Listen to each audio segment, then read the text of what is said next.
not to sound negative, but why couldn't you guys play like this the whole tournament?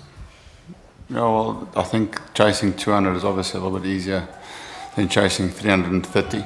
So that is, by starting your innings off, it's a completely different game. You can bat towards your own tempo.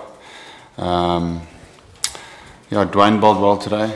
So the bowlers, after the first 6 overs or so, the bowlers did a really good job, and they put their skills together. I can't give you the answer why it didn't happen before.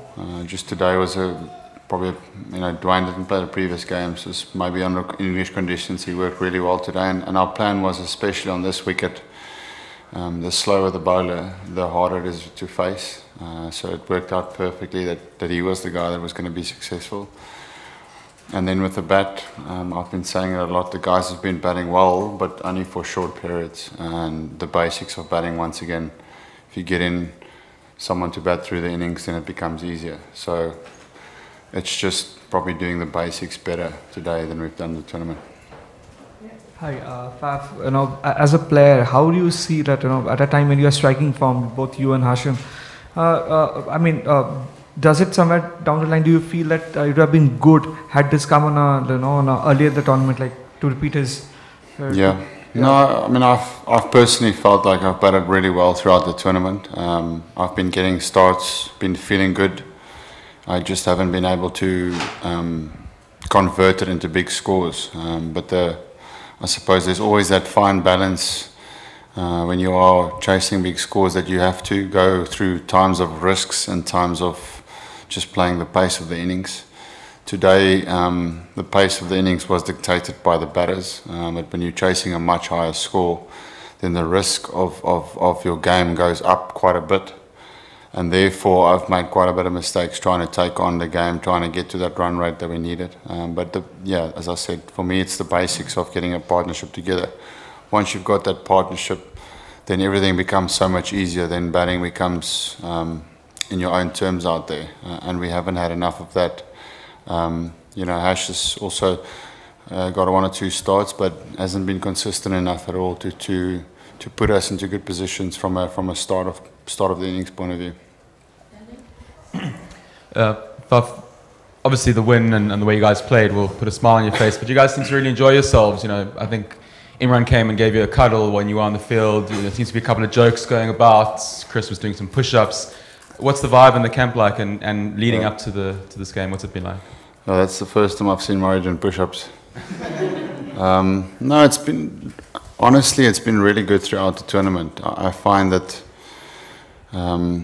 as tough as it's been behind the scenes, there has still been a team behind. There's been teamship behind the performances. So that was never the issue. There was never anything behind the scenes that wasn't working. It was purely a case of us not being good enough to beat teams and us letting ourselves down on some other occasions. And we've also been outplayed 1 or 2 times, but we've really tried to enjoy it. But in saying that, it's difficult to enjoy it all the time when you're not getting the performances that you want, So then we try and get away from the game to make sure that there's still a bit of fun away from the game. So it was really good to see that we could enjoy ourselves on the field today as well. Faf, the way Hashim batted today, last 3-4 years perhaps we haven't seen him at his best. Now with this World Cup, where do you see him going from here? Because he's such a key element, as we saw today, when he gets going. But with him losing his touch over the years, how do you see his career panning out from here? Yeah, no, it's probably stating the obvious, but our dependence on how well and how badly we've done would have been a case of how well our top players scored runs, senior players doing well, and Ash played brilliantly today. If there was 1 or 2 more innings like today, then we would have sit in a different position. Similar with myself, 1 or 2 more scores where I batted through. Same with Quinny. Those are probably your 3 most senior players. And then the other guys are still young in their careers. Rassi has shown signs for us this year, and then Aiden is just starting off. But yeah, the big scores has been highly dependent on those top three the last 2 years, and if that happens, then we do well as a team.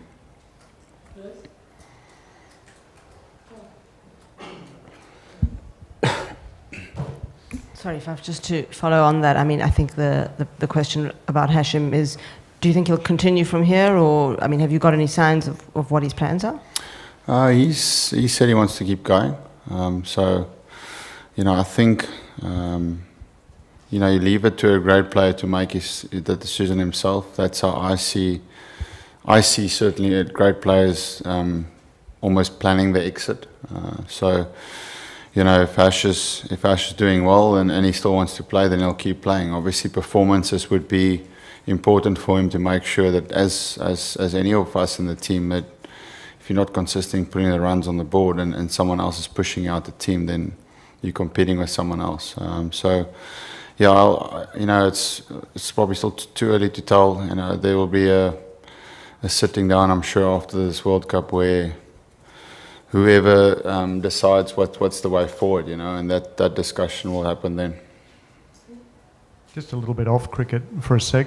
The bees in the end of the Sri Lankan innings, how weird was that? Have you ever been stopped by bees? Yeah, I remember the last time it was at Joburg against Sri Lanka, same thing happened. Yeah, it's very funny. Looks like someone's just had a machine gun through all the players on the field and everyone's down on the ground. But yeah, you're not brave enough when there's a swarm of bees flying.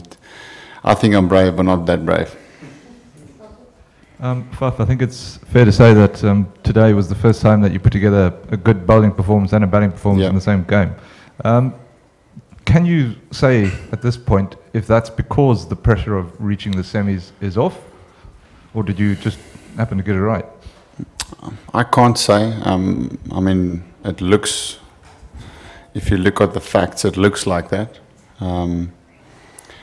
But it's just, yeah, we just put it together today. I thought, I mean, you mentioned it, our bowling was working toward, you know, the last two games, there's signs of good bowling and then signs of poor bowling. We've chased almost 300 every game. I think 80% of the games has been high-scoring games where we're chasing and that's a different beast in a World Cup when you're chasing a big score. You know, like as I said today, it's a smaller score. So I think even if we were still in it, chasing 200, it's a far easier task than it is chasing a big score, because you're facing against scoreboard pressure. You know, you're looking up and the rates at 9s or 10s, and you know you've got to make a play. So I think today was whether this was before or today, it would have been the same result. We bowled really well. Restricted them to the score and chased it down clinically. So there's learning for bat, both, and ball, that we haven't been good enough with bat or ball at different stages through the tournament.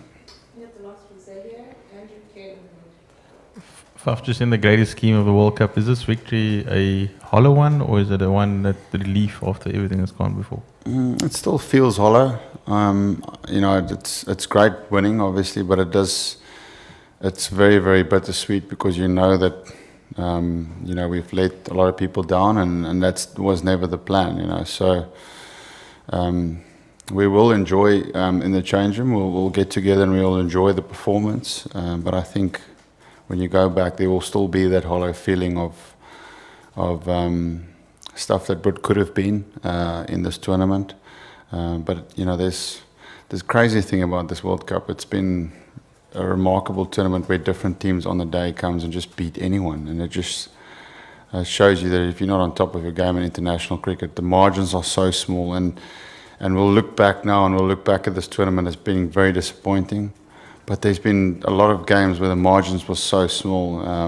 You know, New Zealand, I remember India when we were bowling well their second innings, when KG was so unlucky. You know, the margins are small, and then you get something going, and then that's the end of the game. And you look back, and it looks like you've been completely outplayed. But we haven't been great this tournament, but we certainly haven't been that far off the ball. Faf, you had a challenging start to the tournament with India and England in your first 3 games.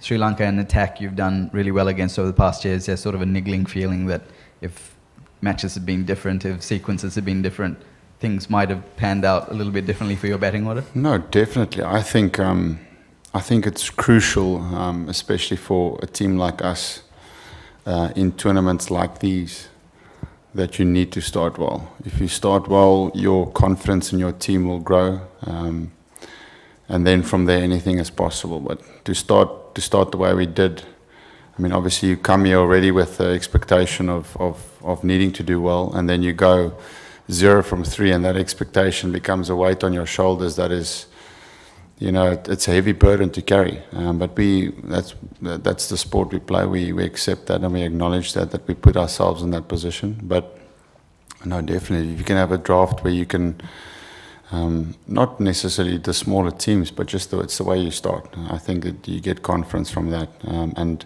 that first week was a really tough week for us. Faf, it's obviously becoming a really interesting competition now with the permutations for the teams.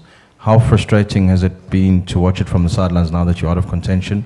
And how long does this final week become, knowing that, you know, Australia's only next Saturday? No, I mean, we'll make sure that we enjoy the time that we have. You know, we said to the guys this morning that there were 2 games left where this group of players are playing together. You know, that there'll be a few players signing off after this, and it's got to make sure that we put in our best performances for the guys who've served the game so well over the years, you know. So I think the guys will still be very motivated to do that. I think you could see today that we still came here with a massive intention of trying to fight as hard as we can, even though we are out of the competition. But yeah, it's going to be, for the other teams, it's going to be exciting to watch. Especially now seeing what England's going to do in their last 2 games. I think that will be exciting to see. But yeah, certainly I feel that the better teams are in the positions that they are for a reason. Us, West Indies, Sri Lanka have been the most inconsistent teams, I suppose. And you look at Australia, New Zealand have been very, very consistent in their performances. So they deserve. This tournament is a lot tougher than it used to be. Obviously the quarterfinals. I remember the previous World Cup, I don't think we played great cricket to get to the quarterfinals, but we got to the finals. So you can almost afford a few slip-ups in a tournament like that. But with this just semi-finals tiers that they've played it now, you have to be on top of your game, otherwise there's no way you're going to make it. Faf, apologies if you asked this before, but I was stuck in a lift. A lot of the time before the tournament, you spoke about guys not needing to be superheroes. The bowling of Dwayne Pretorius today, does that sort of epitomise the approach that you were looking for? And just if you can just talk us about the reasons why Dwayne maybe hasn't played since the England game, just in terms of conditions and that. Okay, I'll answer the second part first. As I said on a lot of occasions, that Dwayne this whole season for us has been our number 7, starting the tournament. But as soon as Dale went down, our bowling attack needed something more. It needed some more X factor, and that's why we went to Murray. And I thought Murray's had a really good competition. So there was never really any other options really to look at. It was always a case of Morris versus Pretorius, and because he had a bit more pace, and we had a 7 and 8, you're looking for a bowling all-rounder, and Morris did, as I said, he did well.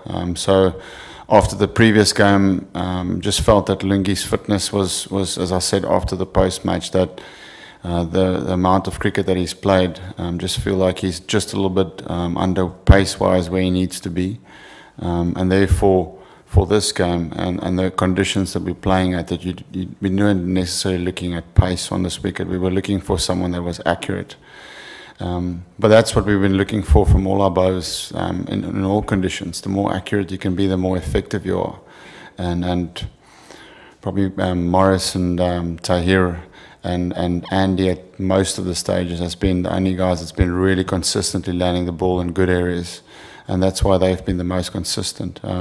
But yeah, today was a case of just we've been trying to find a way for him to play, and almost the performance of Lungi the previous game just gave us an opportunity to say, you know what, it's worth a punt on him now. What was the first part about the stuck in the lift? You